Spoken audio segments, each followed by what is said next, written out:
2021 एक Indian beauty brand जिसकी value हजारों करोड़ रुपए तक पहुंच चुकी थी। उस कंपनी की फाउंडर शार्क टैंक के जज में से एक फेमस गर्ल थी और जिस ब्रांड के प्रोडक्ट लाखों लड़कियां रोज यूज करती हैं, आज वही कंपनी एक बड़े चैलेंज का सामना कर रही है। फंडिंग स्लो हो रही है, कंपटीशन बढ़ता जा रहा है और इन्वेस्टर एक ही सवाल पूछ रहे हैं कि शुगर कॉस्मेटिक के साथ हुआ क्या कंपनी सच में क्रैश हो रही है या इन सोशल मीडिया पे चलने वाली ये खबर अधूरी है। आज हम फैक्ट के साथ जानेंगे कैसे एक स्टार्टअप ने इंडियन ब्यूटी ब्रांड्स को चैलेंज किया, कैसे शार्क टैंक में जाने से उसकी पॉपुलैरिटी बढ़ गई और आज उस कंपनी के सामने क्या क्या चैलेंज आ रहे हैं। वीडियो के एंड तक आप समझ जाओगे। क्या शुगर कॉस्मेटिक कमबैक करेगी या सिर्फ ये शुरुआत है और मुश्किलें और भी बढ़ सकती हैं। पार्ट नंबर 1 का चैप्टर नंबर 1, एक स्टार्टअप जिसने बड़े ब्रांड को टारगेट किया। आज से कुछ साल पहले इंडियन मेकअप मार्केट पर कुछ ही ब्रांड्स का राज था। लैक्मे, मेबीलाइन, L'Oreal, इन्हीं ब्रांड्स को लोग टेस्ट करते थे। लेकिन 2015 के आसपास एक नया स्टार्टअप मार्केट में आया जो था sugar cosmetics. Founder Vinita Singh, उनका मिशन सिंपल था, इंडियन स्किन टोन के लिए मेकअप बनाना और अपने प्रोडक्ट्स को ऑनलाइन और ऑफलाइन अग्रेसिवली बेचना। धीरे धीरे इंस्टाग्राम मार्केटिंग, इन्फ्लुएंसर कोलैबोरेशन और स्मार्ट ब्रांडिंग की वजह से शुगर कॉस्मेटिक तेजी से ग्रो होने लगी। कुछ ही सालों में कंपनी ने करोड़ों कस्टमर बना लिए। लेकिन ये सिर्फ शुरुआत थी, अभी कंपनी के लिए असली एक्सप्लोर करना अभी बाकी था। चैप्टर नंबर 2, शार्क टैंक में जाने से शुगर कॉस्मेटिक्स की गेम कैसे बदल गया। जब शार्क टैंक इंडिया में लॉन्च हुआ तब विनीता सिंह एक बिजनेस वूमेन नहीं रही, वो एक सेलिब्रिटी बन चुकी थी। हर एपिसोड के बाद लोग उन्हें पहचानने लगे।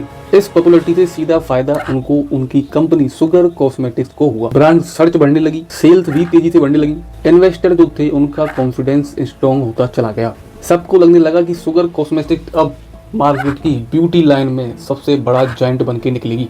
लेकिन हर एक फास्ट गोइंग स्टार्टअप को एक प्रॉब्लम जरूर आती है और वही प्रॉब्लम धीरे धीरे शुगर कॉस्मेटिक के सामने खड़ी होने लगी। एक ऐसी प्रॉब्लम जो पूरे ग्रोथ हिस्ट्री के लिए चैलेंज बन गई। पार्ट 2, सक्सेस के बाद प्रॉब्लम की शुरुआत। जब किसी स्टार्टअप की ग्रोथ बहुत स्ट्रांगली और तेजी से होती है तो हम जैसे लोगों को बाहर से सब परफेक्ट ही दिखता है, लेकिन अंदर कंपनी को हर महीने एक नया स्टोर खोलना पड़ता है। मार्केटिंग करने के लिए भी करोड़ों रुपए खर्च करने पड़ते हैं। इन्वेंट्री मेंटेन रखनी पड़ती है और सबसे मुश्किल, इन्वेस्टर्स को दिखाना पड़ता है कि कंपनी सिर्फ ग्रो नहीं कर रही है, अर्न भी कर रही है।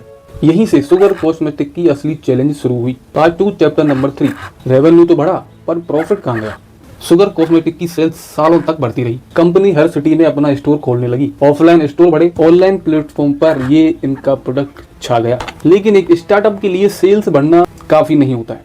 अगर हर महीने 100 कमाने के लिए 120 खर्च करने पड़े तो बिजनेस लंबी रेस में प्रॉब्लम में आ जाता है और यही प्रॉब्लम शुगर कॉस्मेटिक के सामने भी आ गया। Marketing, discount, influencer campaign, offline expensive, इन सब पर बहुत पैसा खर्च होता है और इनका भी हो रहा था और प्रॉफिट बनाना आसान नहीं होता। पार्ट 2, चैप्टर नंबर 4, कंपटीशन ने गेम बदल दिया। यहाँ सिर्फ प्रॉफिट ही प्रॉब्लम नहीं थी, मार्केट भी बदल रहा था। नायका अपने प्राइवेट लेवल पर और भी स्ट्रॉन्ग होती गई। इंटरनेशनल ब्रांड इंडिया में और भी एक्सपेंड हो रही थी। मामा अर्थ जैसे D2C वाले ब्रांड भी ब्यूटी मार्केट में आ गए। हर ब्रांड इन्फ्लुएंसर मार्केटिंग कर रहा था, हर ब्रांड डिस्काउंट दे रही थी, हर ब्रांड कस्टमर को अट्रैक्ट कर रही थी। अब सिर्फ एक अच्छा प्रोडक्ट बनाना ही काफी नहीं था, कुछ ऐसा करना था जो कस्टमर बार बार सिर्फ हमारा प्रोडक्ट ही यूज करे। पार्ट 2, चैप्टर नंबर 5, इन्वेस्टर क्यों प्रॉब्लम में आ गए। स्टार्टअप की दुनिया में एक सिंपल रूल फॉलो होता है, जब ग्रोथ फास्ट होती है इन्वेस्टर्स पैसा लगाते हैं, लेकिन जब ग्रोथ स्लो होने लगे तो वही इन्वेस्टर प्रॉफिट का रोड मैप देखना चाहते हैं। शुगर कॉस्मेटिक को भी इसी पॉइंट का सामना करना पड़ा। मार्केट कंडीशन बदल चुकी थी, फंडिंग पहले जैसी नहीं रही और हर स्टार्टअप से यही पूछा जा रहा था कि प्रॉफिट कहाँ है। इसी वजह से इंडिया में सोशल मीडिया पर शुगर कॉस्मेटिक की बातें होने लगी। लेकिन क्या इसका मतलब कंपनी खत्म हो गई? इसका आंसर है बिल्कुल नहीं। लेकिन चैलेंज जो है इनको इग्नोर नहीं किया जा सकता। अब सबसे बड़ा सवाल ये है, क्या विनीता सिंह शुगर कॉस्मेटिक को वापस उसी ग्रोथ में ला पाएंगे या इंडियन ब्यूटी मार्केट नए प्लेयर्स इस ब्रांड को पीछे छोड़ देंगे। पार्ट 3 में हम जानने वाले हैं कंपनी का फ्यूचर, विनीता सिंह की स्ट्रेटजी और इस केस स्टडी से सारे बिजनेसमैन बिजनेस वुमेन क्या सीख सकते हैं। पार्ट नंबर 3, क्या शुगर कॉस्मेटिक वापसी करेगी। हर सक्सेसफुल कंपनी के बीच में एक ऐसा पॉइंट जरूर आता है या ऐसा पेस जरूर आता है जहां सिर्फ ग्रोथ नहीं सर्वाइवल का टेस्ट होता है और आज शुगर कॉस्मेटिक्स भी इसी पेस से गुजर रही है। लेकिन हर चैलेंज का मतलब ये नहीं होता कि वो फेल हो गया है। कभी कभी ये एक नए चैप्टर की शुरुआत होती है। चैप्टर नंबर 6, क्या शुगर कॉस्मेटिक्स सच में क्रैश हो गई। मैंने अब तक जितनी भी इनकी स्टोरी वीडियो यूट्यूब पे, इंस्टाग्राम पे जहाँ भी देखी है वहाँ सब लोग यही बोल रहे हैं कि शुगर कॉस्मेटिक फेल हो चुकी है, खत्म हो चुकी है, बंद होने वाली है। लेकिन मेरे हिसाब से सच इतना सिंपल नहीं होना चाहिए। कंपनी के प्रोडक्ट आज भी ऑनलाइन बिकते हैं, ऑफलाइन भी बिकते हैं स्टोर पे। हर चीज़ की एक प्रोफाइल होती है, तो ब्रांड की जो प्रोफाइल है वो अभी काफ़ी स्ट्रॉन्ग है। लेकिन हाँ, फास्ट ग्रोथ के बाद कंपनी को प्रॉफिट, फंडिंग, कंपटीशन, इन सारे चैलेंज का सामना करना पड़ा। यानी कंपनी बंद नहीं हुई है, उसके ऊपर अभी प्रेशर है और इसी प्रेशर को हैंडल करने वाली कंपनी ही ग्रोथ कर सकती है। चैप्टर नंबर 7, विनीता सिंह का नेक्स्ट मूव क्या हो सकता है शुगर कॉस्मेटिक के लिए। अगर किसी बिजनेस को दोबारा स्ट्रॉन्ग बनाना हो तो सिर्फ सेल्स बनाना काफी नहीं होता, खर्चे कंट्रोल करने पड़ते हैं, जो प्रोडक्ट प्रॉफिट दे रहे हैं उनको आगे रखना पड़ता है, कस्टमर के लिए लॉयल बनना पड़ता है और मार्केट के हिसाब से स्ट्रेटजी चेंज करनी पड़ती है। विनीता सिंह के सामने भी यही चैलेंज है।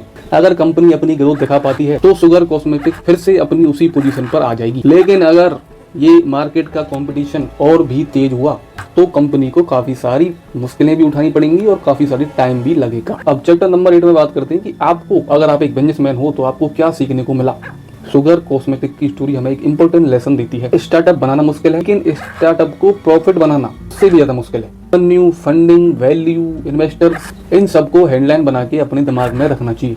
और किसी भी बिजनेस को लंबी रेस में चलाने के लिए प्रॉफिट और कैश फ्लो सबसे ज्यादा जरूरी है। इसी वजह से दुनिया भर के इन्वेस्टर्स ग्रोथ को नहीं देख के इन्वेस्ट करते, वो करते हैं कंपनी में कितना कैश फ्लो आराम से चल पा रहा है। विनीता सिंह ने इन सब पे काफी हद तक ध्यान दिया है, तो आज वो इसी स्टार्टअप को इंडिया के एक बहुत टॉप लेवल ब्यूटी मार्केट में उतार चुकी है और काफी अच्छा ट्रेंड भी कर रहा है। ये अचीवमेंट किसी भी बिजनेस वूमेन के लिए कोई छोटी बात नहीं है। हम चाहे कुछ भी बोले पीछे से, पर कंपनी अभी भी मार्केट में है, अपना काम अच्छा खासा कर रही है और आगे करती रहेगी अगर विनीता सिंह अपना पूरा वर्क कंपनी पर देती है।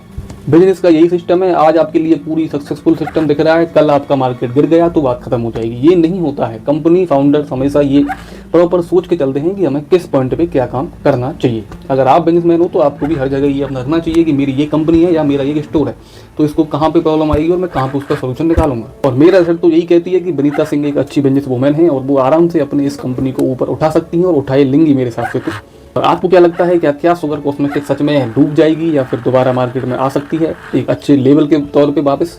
तो कमेंट करके जरूर बताना। बाकी मिलते हैं एक और न्यू वीडियो, तब तक के लिए जय हिंद, जय भारत। लाइक सब्सक्राइब करके जाना।